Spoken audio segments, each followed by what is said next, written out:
Good morning, boys and girls. Today is time for the next chapter in Front Desk. All right, we're going to start with, we got chapter 50 today, where we left off last. Uh, we found out who stole the car, and it looks like it was a setup from Mr. Lawrence, who set the whole thing up so that he can collect some insurance money. Wow. Lots of things happening at the Cala Vista. All right, chapter 50. Here we go. I sat at the front desk waiting for Hank to get home. He and Fred had gone to an Angels baseball game. It was getting to be rush hour. I stared at the cars crawling down Coast Boulevard, muttering, come on, under my breath. When at last I spotted Hank's pickup coming down the road, I ran outside waving my arm. Breathlessly, I told him and Fred what happened. I knew it, Hank said, throwing his Angels baseball cap onto the ground. What did I tell you, Fred? It was an inside job. The guy probably thought he could pull a 30-day special. What's a 30-day special? 30-day special is when someone reports his car got stolen, but it's not really stolen, Fred said. He's just hiding it for 30 days. My mind was swarming with questions. Why 30 days? Because that's how long most insurance companies take to settle a claim, Hank said. The insurance company probably gave him a big fat check for the price of his car. And what happens to the car? And Hank shrugged. He could try to sell it to someone or sell it for parts. That's probably what he was doing when we went over there, I said. We have to call the police. I grabbed the phone and dialed the number for Officer Phillips. Uh-oh. Wonder if this guy's going to find out. This time, Officer Phillips actually listened. He and his colleagues went straight over to Mr. Lawrence's house, oh boy, where they watched him for a while and eventually caught him red-handed trying to sell his stolen car. They arrested him on the spot for insurance fraud, money laundering, and a whole bunch of other bad stuff I'd never even heard of. He'll be going away for a long, long time, Officer Phelps said when he came over later that night. That was a relief, considering the last thing Mr. Lawrence said to me. Officer Phelps shook my hand and thanked me for cracking the case. I was all smiles. My mom and dad joked that maybe I could get a job on the force one day. Officer Phillips chuckled and was about to turn to leave when I nudged him and pointed toward Hank's room. Officer Phillips sighed, but he followed me over. Hank answered on the first knock, then frowned when he saw who it was. Officer Phillips looked similarly unthrilled, but nevertheless, he muttered an apology for having wrongly accused Hank. You know what that cost me? Cost me my job, Hank said. Again, I'm sorry, Officer Phillips said flatly. Hank looked him straight in the eye.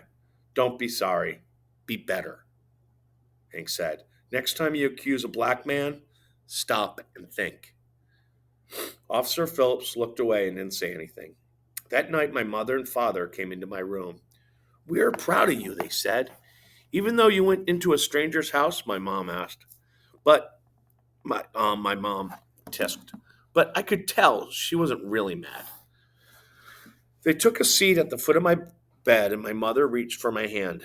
Do you still remember asking me a while back why we came to America?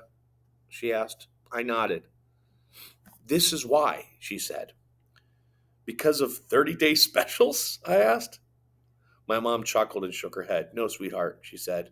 Because here people are innocent until proven guilty. For the most part, at least. That's what you saw tonight. Slowly, my parents started telling me about something that happened in China a long, long time ago called the Cultural Revolution. The Cultural Revolution was a political movement that took place in China in the 1960s and 70s. My parents said that during the Cultural Revolution, my grandparents were locked up and shipped away. It didn't matter whether they actually did anything wrong.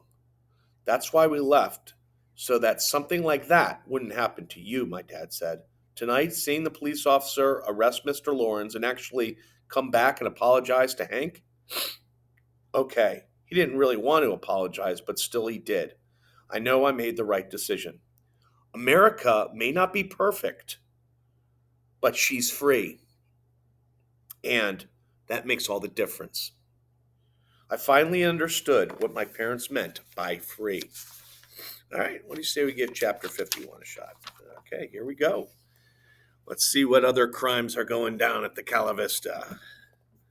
I hopped and skipped over to the Topaz Inn the next afternoon to tell the security guard the good news. You can rip up that ridiculous list of yours, I told him. But he just shrugged. Better safe than sorry, he said. But I just told you, Hank didn't do it. Neither did Mrs. Robinson or any of those other customers. Mr. Lawrence did it. He's the one you should put on your list. No matter what I said, though, the crazy security guard refused to get rid of his list. He kept saying, "It's a free country. I can do whatever I want." I wanted to shake him and say, "You're not getting it. That's not what free means. Free means innocent until proven guilty, not guilty no matter how innocent."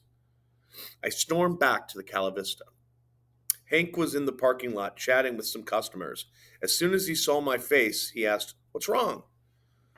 He followed me inside the front office, and I told him what happened. "What do we do?" I asked him. Hank didn't say anything for a long time. Then he reached across the front desk and grabbed a blank piece of paper. "Do what you do best," he said, putting the paper in front of me. "Will you help me?" I asked Hank. Hank nodded. "Sure," he said. That afternoon, we worked together on the letter. I wrote most of it, but Hank helped me with certain key words like discriminatory, a word that I did not know before. Dear Stores, I know that the security guard from the Topaz Inn gave you a list of bad customers, but it's not actually a list of bad customers. It's a list of black customers. He put them on the list because he seems to think that they're all bad, but that's not true, one, and incredibly discriminatory. I know it is not true because my good friend is black, and he is one of the kindest people I know. Also, I just solved a case involving a stolen car, and guess what? That thief was not black. Actually, he wasn't even a thief. He was the owner. That just goes to show you shouldn't judge a book by its cover. So I'm asking you to please tear up that list. Let's treat all our customers with kindness and respect and not judge anyone by the color of their skin. If you have any questions, please call me at 555-281-0482. Sincerely, Mia Tang, Assistant Manager, Calavista Motel. I was very proud of our little letter, and so was Hank. Hank said I hit the issue on the nose, which made me smile. I wrote out 10 copies of the letter by hand and went door to door to all the shops on our street. At most stores, the people inside barely looked at my letter and just put it aside, saying they'd read it later. But then, back at the motel, my phone started ringing. First, the man from the liquor store called up. "Darn right, you shouldn't judge a customer by the way they look. I mean, heck, if I judged all my customers by the way they look, I'd be out of business. Half my customers can't even walk straight." I ticked yes to the next to the liquor store in my notebook. The guy at the convenience store on our street called up next. His voice shook as he spoke. "I came over from the Philippines 7 years ago," said Mr. Abian. I'd forgotten what it's like to be judged. I'm ripping that list right now." That was a yes for the convenience store. The laundromat called next. I never used his silly list anyway. Clothes are clothes. Doesn't matter to me who's wearing them, said Mr. Begwati. Yes for the laundromat. 8 yeses later, it was just down to the other 2 motels, Lagoon Motel and the Topaz Inn. I knew Topaz was out, but Lagoon Motel I still had a shot. I grabbed my letter and headed over there again. The manager was an old guy with a raspy voice. He frowned when he saw me. "What do you want?" he asked. "Did you read my letter?" "Yeah, I read your letter," he said. "And?" "I don't know. Don't get me wrong, kid. I get where you're coming from, but you and I know that every time we push that buzzer, we are judging someone based on how they look. I mean, it's not like we're judging them based on personality. We're making a quick 10-second decision based on what they look," he said. "But that's different," I said. How's it different? It's not based on their skin color, I said. It's based on other things, like are they walking funny? Which probably means they're drunk. Or are they pounding on the front door? Or are they knocking politely? Yeah, but if you think about, I could tell he was one of those people who just loved to argue. And we were going to be there all day, so I decided to cut to the chase. Look, I've got 7 shops who've agreed to not follow this list, plus us. If you join us, great. If you don't join us, I'm going to write a letter to the mayor's office. Gosh darn it, kid, he said, throwing up his arms. You and your letters. Are you in or are you out? I asked firmly. There was a long pause. Fine, I'm in, he finally said. In the end, even Topaz caved too. I told our towel and sheets supplier, who also happened to be in their supplier and was African American. Once he heard about the list, he marched over to the Topaz Inn and threw a fit, threatening to stop selling them supplies unless they cut it out. Without a supplier for their towels and bedding, the Topaz Inn could not operate their business, so they had no choice but to get rid of their list. They apologized and blamed it all on that security guard, whom they promptly fired. As the security guard crawled by a day after the Topaz had let him go, he hollered at me, You happy now? You cost me my job, kid. I shook my head. From the way he was talking, I could tell he'd been drinking. We Chinese are supposed to watch out for each other. Not if you're being a racist. My life's ruined because of you. I turned my back to him, but that just made him more mad. Hey, I'm talking to you. Yeah, you. You're sitting there in your nice air conditioned office. You think it's all fun and games, don't you?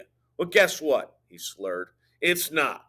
You have no idea what it's like for the rest of us. You don't know what it's like to be fired, to have no money and nowhere to go. That did it.